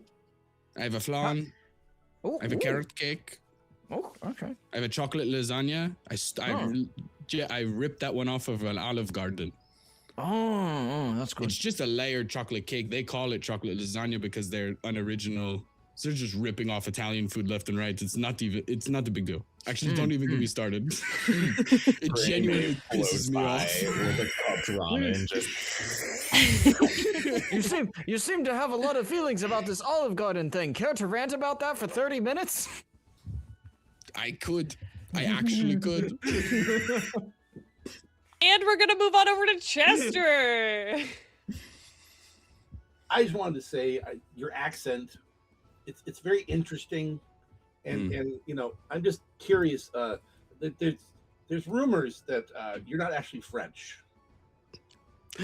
Does the name Stanley Shimalewski from Kenosha, Wisconsin mean anything to you? I'm just asking for a friend. Nani? I don't know. Oofta. I don't know what you're talking about, man. That sounds crazy to me. You sound crazy to me. As the next crazy to me comes up, Brie pushes this button. And absolutely, I do. Everyone is immediately hyper-spaced into a black hole. One of Sunny Day's worst nightmares is coming true right now. But at the other end of the black hole, you just find yourselves all standing with the queen in front on a street. It's got some buildings, obviously. It's some apartment buildings. There's a dumpster. There's a brick wall. And chalk scribbles everywhere. When all of a sudden, out of the dumpster, you just see a green monster pop out. Hey, what are you all doing on my street? Yeah, you can't be over here. This is Elmo's territory. The queen says, well, we're here to meet Elmo. Oh, well, here, let me go get Snuffy. And so you see him just go back into his little trash can. He knocks it around a couple times. And out of nowhere, the imaginary friend, Snuffleupagus, comes out. Oh, you're here to see Elmo, I see. Yeah, he's been a bit of a tyrant since Big Bird left. Yeah, you all can follow me this way. And you all are led down streets A through Z until you are face to face with the little red monster himself, Elmo. Oh, you see, I don't have to have an Elmo's world anymore because this is my world. The queen has brought you all here because she has found that through Sesame Street and through public funding through PBS, there's perhaps a chance to gain the frequencies we need for cable television to come true again. But Elmo has sabotaged that and made a deal with Roku to bring internet to our small screens, leaving cable at risk. Yeah, try to get out of this one. When all of a sudden you see more and more Muppets and, for any reason, internet YouTube icons such as llamas with hats. You've got all I can think of is llamas with hats now. Literally anything. You have the state of the world. Look at the kangaroo. What the fuck, mate? Kind of deal. But I am tired. When all of a sudden the queen is under attack, and you all must decide: do you defend her? As the internet and Roku are going against cable. So what we're going to do right now is I'm going to let our players think about it for a second, and we're going to decide either thumbs up whether we're going to protect the queen, or thumbs down if we are going to do something else. That can literally just be running away. That could be defying the queen. Literally, all of the answers are endless. But thank you all so much for all of your donations thus far. We've raised $305 for Doctors Without Borders. Thank you, thank you, thank you. This will be going to a good cause. And any last minute donations, you can go ahead and check out the link in the pinned comment right up there in the chat. But for you all, I must know, are you going to defend Her Majesty, or are you going to defy her? So on the count of 3. 1, 2, 3. Oh, all right. With a 5-to-1 split, we're going to start with Belladonna, the leader of sci-fi. In this moment, Belladonna, I need you to explain why you are deciding not to defend the queen, and please tell us what you're doing. So, with all of the cuts to programming on the Sci-Fi Channel, and the punishment bestowed upon myself, I've decided not to defend the Queen. I've decided instead to sign a deal with Netflix. And I beam up to my ship and gone back into sci-fi. Excellent. Wonderful. We'll go over to Grannie Mae. Grannie Mae, please tell us why you've decided to defend the queen, and please tell us what do you do in this moment surrounded by Muppets and weird cartoons that are really, deep cuts from YouTube.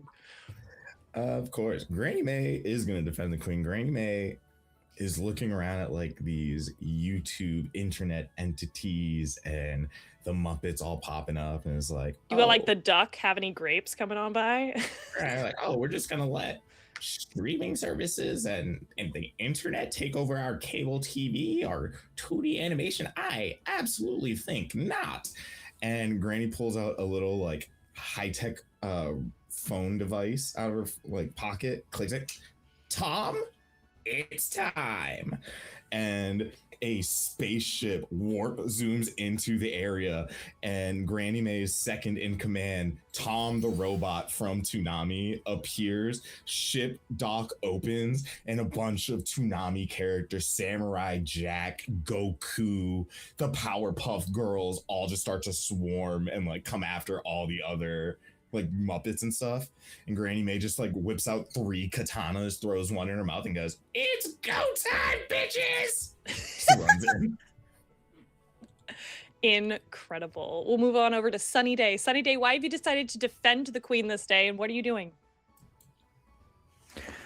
As a person who's been around for a bit, I recognize the state that the channel is in right now.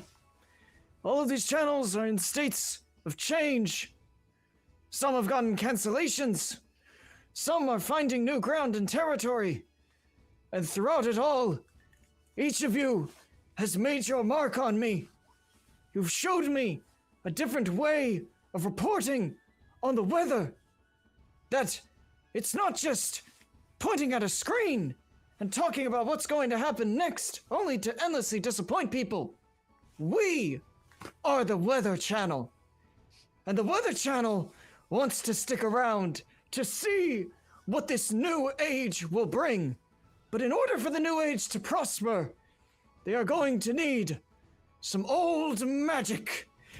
And Sunny Day is going to take out an old gnarled staff.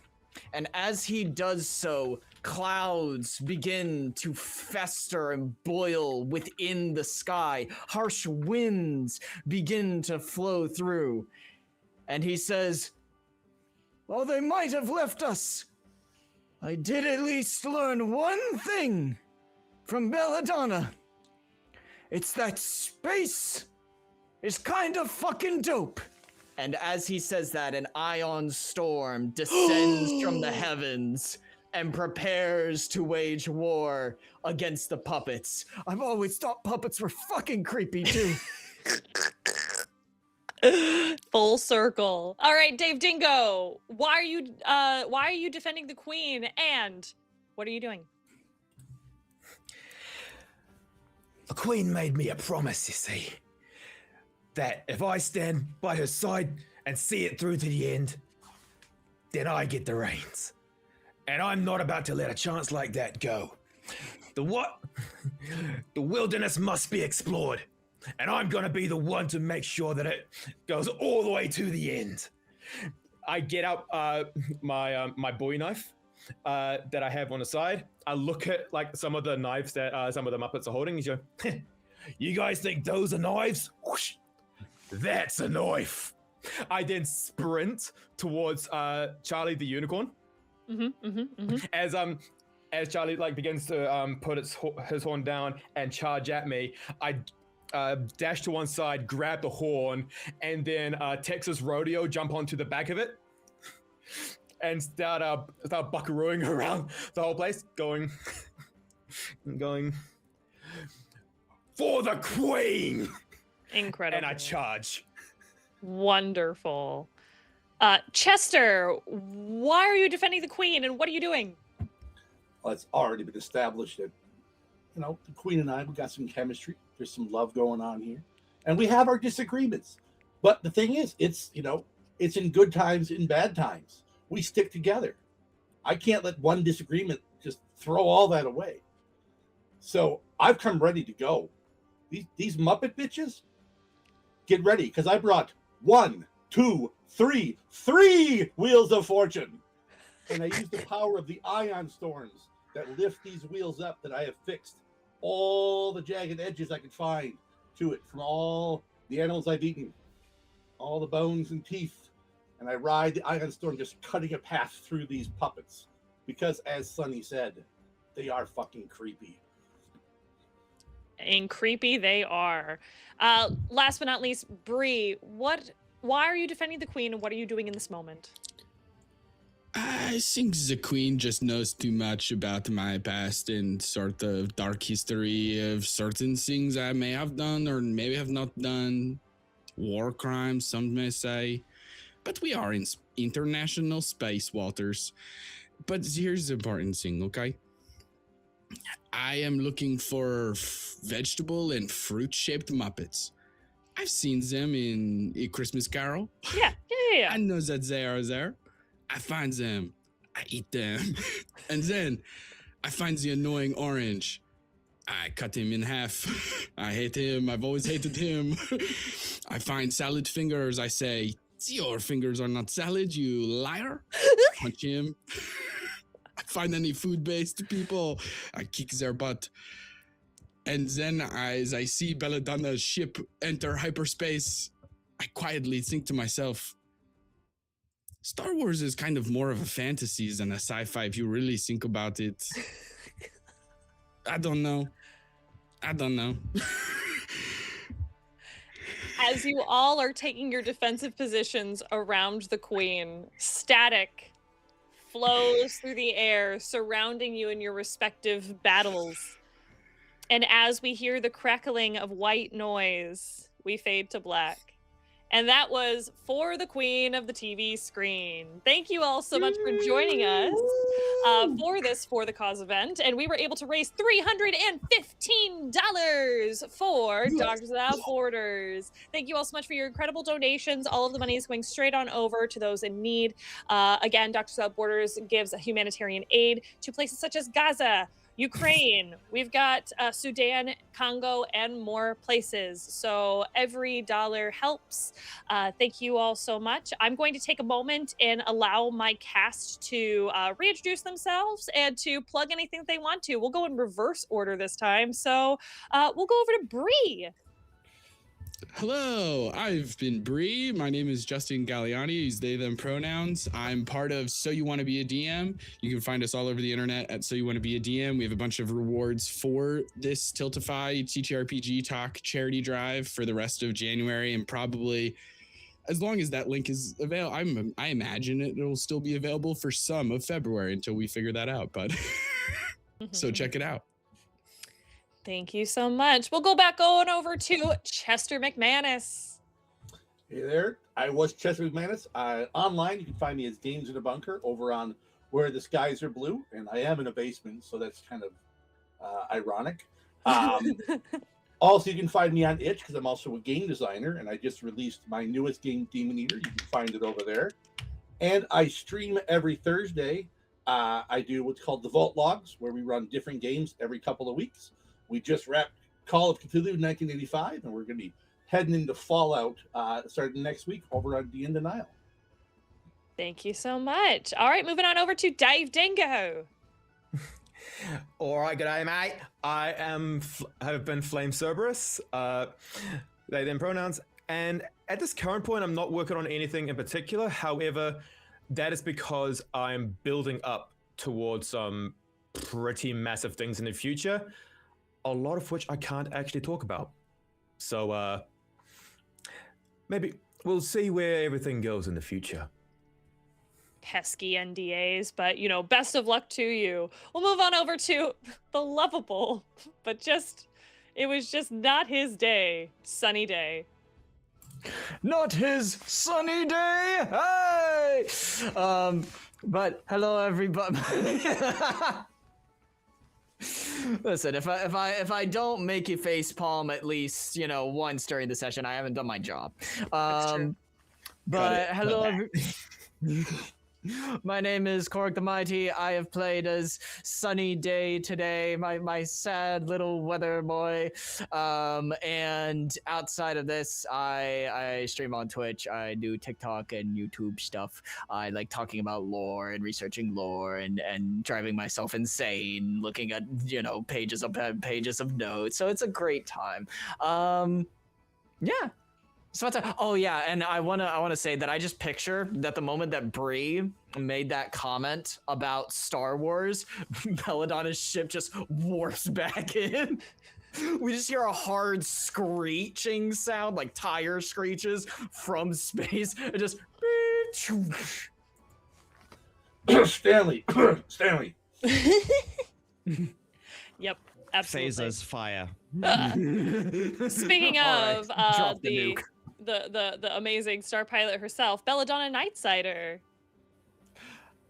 Hi, once again, I'm Captain Amelia. I stream on Twitch. I do TikTok. I'm actually about to start a brand new D&D campaign tomorrow on Twitch at 8 p.m. GMT, so UK time, with an amazing cast. Yeah. Wonderful, wonderful. Please go check them out. And then last but certainly not least, we have Grannie Mae. Oh, thank you all for listening. You were so sweet. I am Adrian, at Adrian D Spider on pretty much all social medias. I go by he, him pronouns. I had an absolute blast with my first for the Queen roleplay. This was absolutely awesome. Yeah, you might have been able to tell I'm a big fan of anime. I also love a bunch of other nerdy stuff like comic books, and I Dungeon the Dragons. I love the TTRPGs. If you want to ask me anything about it, come find me. Let's chat. How you doing? Absolutely. And my name is Natalie, also known as Gizmos Aplenty across the internets. I have been your game facilitator for this session, and we have 2 sessions coming up in February with details to come very, very soon. So please be on the lookout for those. Otherwise, I'm just out here in the universe being a silly little guy. Thank you all again so much, and we will see you on the next volume of For the Cause events. Bye-bye. Bye.